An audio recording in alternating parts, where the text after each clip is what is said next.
I'm Andrew Thaler and I'm running as an independent for the Upper House of New South Wales. I've got to go out and get around the country, get my head around the issues. I've got my opinion on what government is not doing correctly, but it's interesting to actually talk to people who live in the far-flung corners. I want to hear their views, hear their thoughts, I want to hear their questions and more broadly pose those questions. To do that, I've come across Bill Garnock. G'day, Bill. How you going, Andrew? Good.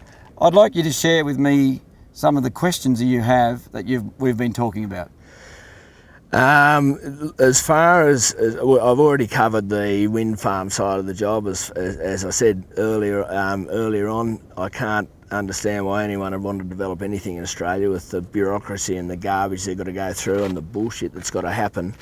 For anything to happen, probably particularly in New South Wales, but Australia-wide, it just seems ridiculous to me that it takes so long and the process is so costly apart from the actual physical build. How long have you been farming here on the Monero? I'm third or fourth generation. And you would fourth, I think. Fourth, and you would know and have seen this rapid increase in bureaucracy and the multiple levels of bureaucracy. Enormously, and huge interference into the farming. Well, you know, let's get away from the wind farm situation now. The farming job, it's ridiculous. Just one little specific case recently that I can't understand. If there's a national party that's supposedly representing rural Australia, and Nationals are in the seat of Monero, who represent you. Yeah, if that's the case, where are these blokes putting their hands up when something like the fuel excise increase affects rural people 10 times more than city people on the basis that we don't have a public transport option that they have and have to travel 10, 20 times the distances, so we use that much more fuel.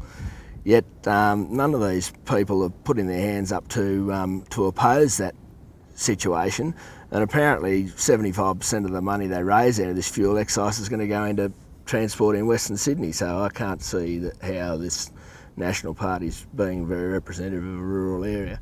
What about your experience with the Labor Party, who have been in before the Nationals? I have to say that I've been a Conservative voter all my life, but there are a lot of situations where the Labor Party seem more interested in rural people than sometimes our own parties are. Look, I just think that there are just too many people. It doesn't matter which side of politics you look on now. There are too many people that are career politicians and there for their own benefit or their own egos, and representing a constituents comes a very long third behind that. What would be your feeling of a bloke like me who runs a scrap metal business, drives a truck, feels the impact of fuel costs? What would be your thought of a bloke like me having a go at Parliament? I think we need a lot more blokes like you having a go at Parliament on the basis that they're prepared to put their hands up for their constituents rather than for their own private interest situation. There's too many bloody decisions being made in this country based on winning votes than actual economic rationale or doing what they can do for their constituents, as far as I can see. Have you ever been visited by any of the politicians from the Monero to come and solicit your opinion and check out your farm? No, and I've called into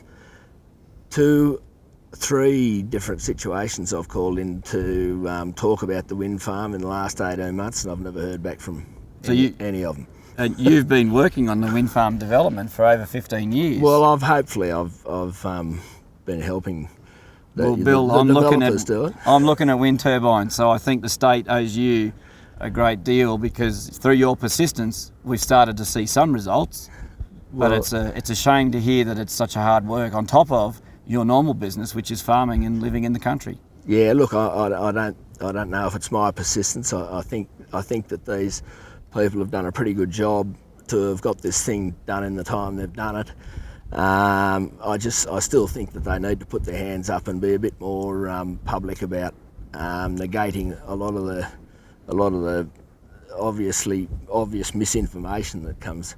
So you're referring more to the wind farm developers standing up when they're accused of all the crazy things that they're accused of. You'd like to see them stand up a bit more. Absolutely. Look, you know, history has shown that every opposing landholder to wind farms in Australia has been a next door neighbour not getting paid.